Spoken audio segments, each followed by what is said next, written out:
Naruto की दुनिया में आपको पावरफुल से पावरफुल निंजा मिलेंगे, पर मादरा उचिहा इसके जैसा निंजा ना ही कोई आया है और शायद ही कोई आएगा।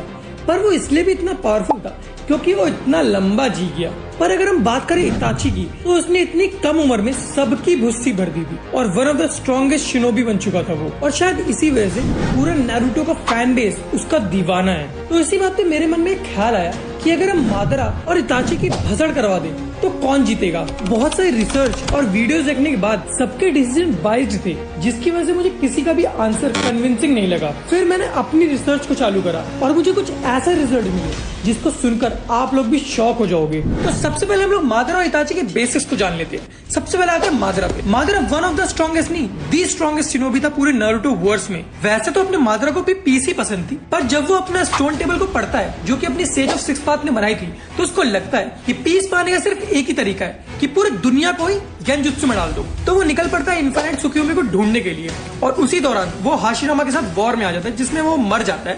पर इजुनामे का यूज करके वो वापस जिंदा हो जाता है और उसको हाशिरामा का सेल मिल जाता है। उसके बाद तो तुम जानते ही हो, तबाही का दूसरा नाम था वो। मादरा इतना स्ट्रॉन्ग था जिसका हम लोग अंदाजा भी नहीं लगा सकते। उसने निंजुत्सु, ताइजुत्सु, गेंजुत्सु सबको मास्टर कर रखा था। और तो और ग्रेट निंजा वॉर के दौरान तुम लोगों ने खुद देखा होगा, जब वो हाशिरामा को हराता है तो वो उसकी ही बॉडी से सेल निकाल के अपनी बॉडी के अंदर ट्रांसप्लांट कर लेता है, जिससे अपने को ये भी पता चल जाता है कि उसे डॉक्टर की भी जरूरत नहीं है। और बहुत सारे लोगों को लगता है कि मादरा का प्राइम नेचर फायर है, बट ऐसा नहीं है। उसका प्राइम नेचर विंड है। अब आते हैं उसके शारिंगान के ऊपर। तो अपने मादरा के पास होता है इटर्नल मांगेक्यू शारिंगान, जिसकी वजह से वो अपनी राइट आई से किसी भी अटैक को देख के उसको रिकॉर्ड कर लेता है। रिकॉर्ड का मतलब तुम लोग दोबारा से उसके ऊपर वो अटैक यूज नहीं करो तो बेटर है। और उसकी लेफ्ट आई टाइम को रिवाइंड कर सकती है। और मादरा उन कुछ बंदों में था जिनके पास परफेक्ट सुसानो था और उसका सुसानो का कलर भी बहुत डार्क था। सो बेसिकली सुसानो वो कलर इंप्लीमेंट करता है कि तुम्हारे अंदर कितना डार्कनेस भरा हुआ है। तो जिसका जितना डार्क सुसानो होगा वो उतना ही इविल डीड रखता होगा। तो इतना सब कुछ जानने के बाद तुम लोगों को लगता है कि सचमुच मादरा के सामने कोई टिक सकता है। रुक जाओ, अभी इताची का आना बाकी है। तो अब आते हैं अपन नारुतो के फैन फेवरेट कैरेक्टर पे, and the brother of Sasuke, इताची उचिहा। तो इताची अगर बेसिक बताऊं तो इताची ने 8 साल की उम्र में अपना शारिंगान को एक्टिवेट कर लिया था। और जब वो चुनिन एग्जाम देने गया था तो मैक्सिमम जितने भी उसके ओपोनेंट थे फाइनल्स में, उन लोगों ने फॉरफिट कर दिया था जब उनको पता चला कि उनका ओपोनेंट इताची है। और ये तो सबको ही पता है कि इताची ने कुछ ही घंटों के अंदर अंदर अपने पूरे क्लैन को निस्तो नाबूद कर दिया था। और अगर वो ऐसा ना करता तो शायद इताची भी एक दिन जाके होकागे बन जाता। और ओबितो, जिसके पास मांगेक्यू शारिंगान था, उसने खुद मानता कि प्राइम इताची के सामने वो शायद कुछ भी नहीं कर पाता। पर इताची की जो चीज उसको सबसे ज्यादा स्पेशल बनाती है वो है उसका कंट्रोल ऑफ चक्रा। और वो उन कुछ बंदों में से नारुतो में जो अपने एक हाथ से शील्ड जुत्सु को यूज कर सकता था। पर अफसोस अपने इस हीरो के पास कभी भी इटर्नल मांगेक्यू शारिंगान नहीं आ पाया। पर जो इताची को सबसे ज्यादा स्ट्रॉन्गेस्ट बनाता था वो था उसका सुसानो। माना जाता है कि पूरे नारुतो वर्स में इताची का सुसानो सेकंड स्ट्रॉन्गेस्ट सुसानो था। और हाँ, यहाँ पे फर्स्ट पे मादरा का सुसानो नहीं है। जो चीज इताची का सुसानो को सबसे स्पेशल बनाती थी वो है लेफ्ट हैंड में याता मिरर और राइट हैंड में तोत्सुका स्वॉर्ड। अगर तुम लोगों को ना मालूम तो मैं बता दूं, ओरोचिमारू पूरा अपनी जिंदगी इन दो वेपन्स को ढूंढता रहा पर उसे कभी नहीं मिला।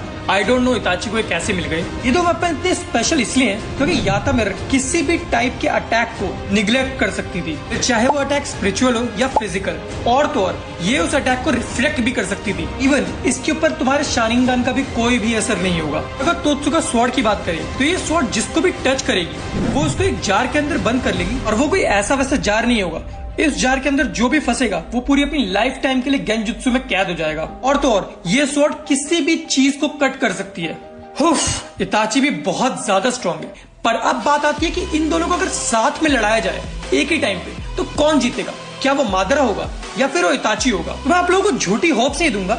मादरा के सामने इताची का टिकना बहुत ही मुश्किल है, खासकर जब अपने इताची के पास चाक्रा सिकनेस हो। पर हम यहाँ पर बात करेंगे कि इताची किसी भी तरीके से मादरा को हरा सकता है। तो हाँ, इताची बहुत सारे वेज में मादरा को हरा सकता है। जैसे कि अगर इताची अपने पापा की आईज को अपने आंखों में ट्रांसप्लांट कर लेता तो वो भी इटर्नल मांगेक्यू शारिंगान यूज कर सकता था। और उसके बाद इसको ये चाक्रा सिकनेस वीकनेस कुछ भी नहीं होता। और जैसे कि अपने को पता है कि मादरा के पास चक्रा की कोई भी कमी नहीं है। मादरा अगर चाहे तो 24 आवर्स स्ट्रेट वो अपने शारिंगान को यूज कर सकता है। और वहीं इताची को जो चीज बेस्ट बनाती है वो है उसका कंट्रोल ऑफ चाक्रा। तो इताची को चाक्रा के टर्म्स में कोई दिक्कत फेस नहीं करनी पड़ेगी अनटिल अनलेस वो उस वॉर को जल्दी से खत्म कर दे। सेकंड पॉइंट, इताची एक चीज कर सकता है, उसने जो सुशुई की आंख ट्रांसप्लांट करी थी अपने अंदर, उसकी मदद से वो कोतो अमात्सुकी यूज कर सकता है, जिससे वो मादरा को बहुत ही इजीली पेल सकता है, ताकि उसने ये कभी यूज नहीं करा नारुतो में।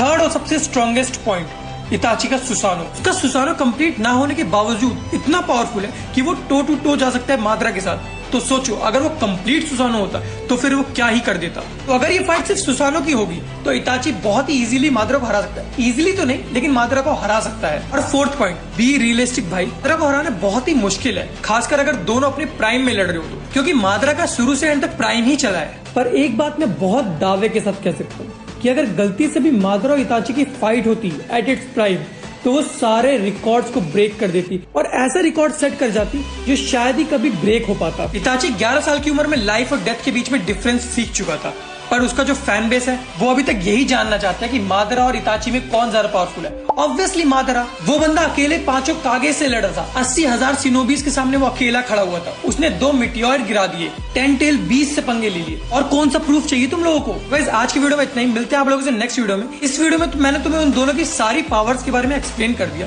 तो अब तुम लोग खुद जज कर सकते हो कि कौन ज्यादा पावरफुल था।